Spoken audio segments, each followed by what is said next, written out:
La gestion des crises sociopolitiques à l'aune des références islamiques, c'est le cercle d'études, de recherche et de formation islamique CERFI, section de la Boucle du Monde qui convoque la réflexion.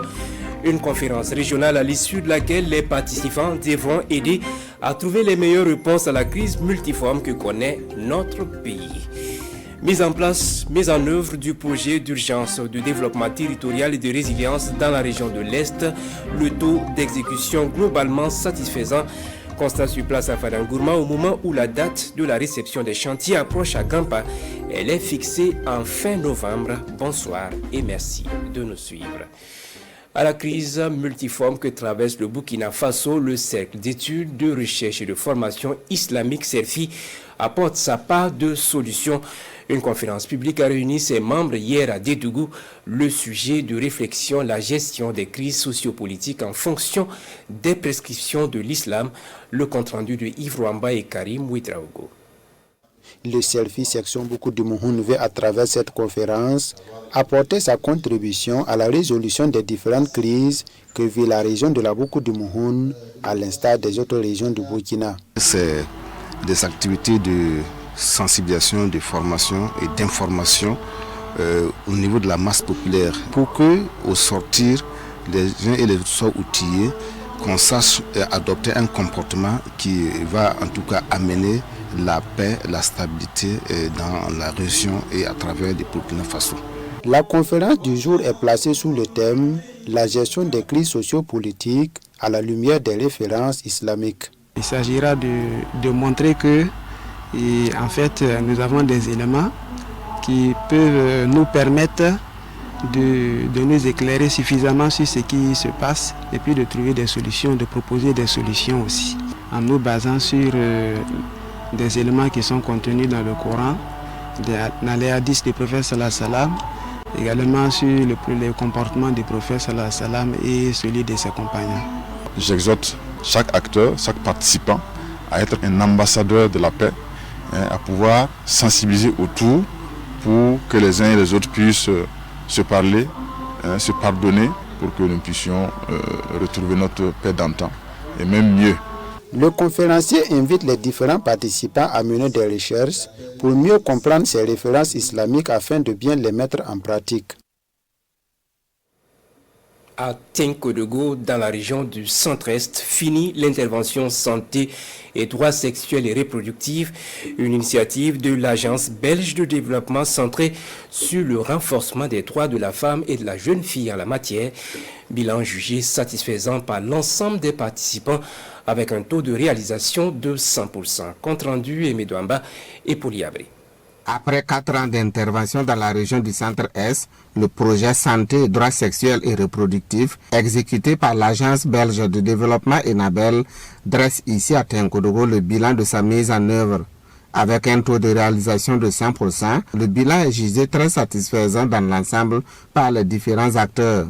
En termes d'acquis, le mot le plus important à retenir est le renforcement des droits sexuels et reproductifs des femmes et des filles de la région du Centre-Est, notamment en ce qui concerne l'accès à une information de qualité pour les jeunes, retenir aussi la capacité de l'intervention et ses partenaires à répondre aux violences basées sur le genre en mettant en place une bonne dynamique de la prévention, mais aussi de la prise en charge. L'intervention de ce projet s'inscrit dans le cadre du portefeuille bilatéral entre le Royaume de Belgique et le Burkina Faso entre la période 2019-2023. Le secrétaire général de la région salue l'excellente relation entre les deux pays qui a permis d'améliorer significativement les conditions de vie des populations. On ne peut que manifester la reconnaissance à l'endroit justement des partenaires qui ont accompagné le Burkina Faso dans ce sens-là.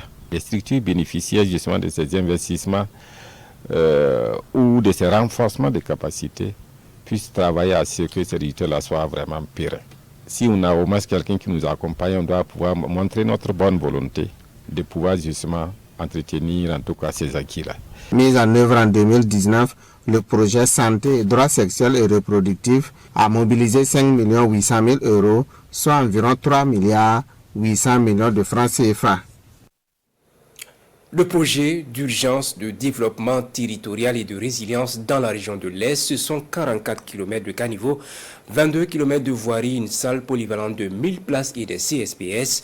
À un mois de la réception des chantiers, le projet a dépêché une équipe jeudi dernier à Fadangourma.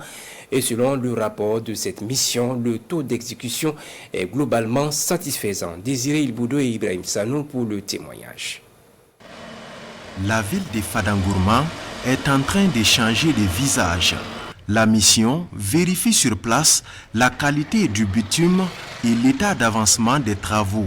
Les ouvrages d'assainissement et les chantiers de construction de la salle polyvalente et du CSPS du secteur 2 sont visités également. Et nous avons donc constaté, en tout cas dans plusieurs chantiers, il y a matière donc, de satisfaction quant à l'avancée des travaux. Sur certains chantiers, le travail n'avance pas comme on souhaite, mais nous avons pu donc donner des instructions pour que les entreprises donc, en charge des travaux puissent renforcer donc, les équipes donc, sur le terrain pour pouvoir en tout cas être dans les délais et fournir donc des infrastructures donc de qualité. Pour ce qui concerne les voiries, nous sommes en phase d'achèvement. C'est pourquoi aujourd'hui vous avez constaté la visite du coordonnateur et du directeur général. Ils sont venus voir le niveau d'achèvement des travaux. Parce que nous avons donné à toutes les entreprises de pouvoir achever l'ensemble des chantiers au plus tard le 15 novembre. Le projet d'urgence de développement territorial et de résilience à l'Est, c'est en gros 44 km de caniveaux d'assainissement, 22 km de voirie, une salle polyvalente de 1000 places et des CSPS. Pendant ce temps, à Waiguya, un projet prend son envol. Il vise l'assistance humanitaire au profit des populations victimes de la crise sécuritaire. Une initiative de l'ONG EDUCO qui concerne 4 communes de la région du Nord. Le point du lancement avec Boukari Ouedraogo et Alidou Alain Savadogo. Les enfants affectés par la crise sécuritaire et humanitaire vont bientôt bénéficier d'un appui dans les domaines de l'éducation, de la protection et du WASH. Ce soutien est l'œuvre de l'ONG EDUCO à travers les projets d'accès à l'éducation, la nutrition, à la protection et aux services d'eau, hygiène et assainissement au profit des populations victimes de la crise sécuritaire. C'est un projet qui va toucher 16 000 bénéficiaires. Alors, de façon spécifique, nous avons les services techniques des secteurs concernés qui vont avoir un appui, qui vont avoir des actions concrètes, notamment la prise en charge des malnutris, la mise en place de clubs d'écoute, la construction d'espaces amis d'enfants, l'appui à des enfants dans situation de vulnérabilité extrême, qui sont des actions concrètes. Ce projet intervient dans les communes de Sekenega, de Kosuka, de Titao et de Waiguya. Sa mise en œuvre va renforcer la résilience des populations déplacées et de leurs hôtes dans la région. Vu les déplacements massifs des populations qui sont là, il y a problème d'eau potable, il y a problème d'assainissement. Il y a trop de souffrance, souvent il y a des palabres même autour des points d'eau. Grâce à EDUCO et ses partenaires, ils travaillent à améliorer les conditions de vie de cette population. En soutenant donc cette initiative intégrée en faveur des enfants affectés par la crise sécuritaire et humanitaire, nous rêvons fortement d'un accès équitable et total de tous les enfants aux services sociaux, aux services éducatifs de base. Ce projet d'assistance humanitaire est financé par le Bureau de la coordination des affaires humanitaires des Nations Unies, OCHA, à travers le FRAOC, Fonds humanitaire régional pour l'Afrique de l'Ouest et du Centre, à environ 400 millions de francs CFA. Sous les feux de la rampe à Toussiana dans le Grand Ouest, 22 acteurs de l'éducation, élèves et enseignants, leurs résultats séduisent dans leur entourage. C'est pourquoi ils sont célébrés. Le film de la cérémonie avec Hamza Ganame et Kaduro Menki. Moisson satisfaisante cette année encore pour la journée communale de l'excellence de Toussiana. Les meilleurs des meilleurs élèves comme enseignants ont vu leur travail honoré. Parmi la trentaine de lauréats, Setou Sanou, la cinquantaine bien sonnée qui vient de décrocher avec brio son certificat d'études primaires. Je suis l'AIBC de Yoya. Je travaille avec les infirmiers de Toussiana. C'est à cause du travail l'AIBC qu'on a passé le CEP pour pouvoir gagner le niveau pour faire le travail bien. Nous récompensions 12 de moyenne au baccalauréat. Au fil des années, nous avons élevé la barre à 13.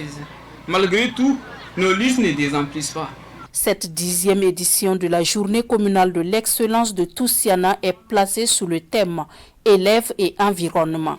Le thème choisi vient à point nommé au moment où mon département accorde une place prépondérante à l'éco-citoyenneté. Vous avez donc toutes mes félicitations. J'invite toutes les filles en fait à aller vraiment dans tout ce qui est technique et scientifique. On a remarqué en fait que la filière scientifique n'est pas beaucoup appréciée par les filles. J'invite les filles parce que je sais qu'on est capable et elles peuvent. Je les invite vraiment à aller dans ce sens-là.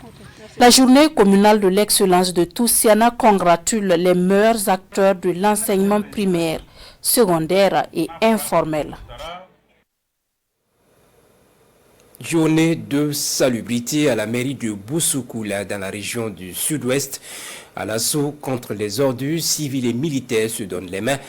Une activité éco-citoyenne organisée par l'association mixte pour le développement économique et social du sud-ouest. Issa Kazabré et Jean-Clément Somé. Nous sommes à la mairie de la commune de Boussoukoula.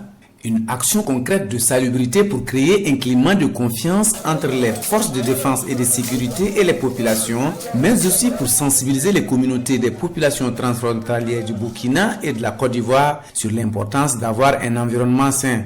Le projet est intitulé Projet transfrontalier pour amener les communautés frontalières à cohabiter, y compris les FDS. C'est un projet en fait, qui nous amène à collaborer en tout cas entre populations ivoiriennes et populations burkinabè. Donc ça permet d'amener la paix, éviter les différentes crises. L'initiative est noble et constitue un facteur de changement de comportement pour promouvoir la paix et la cohésion sociale, mais pas que.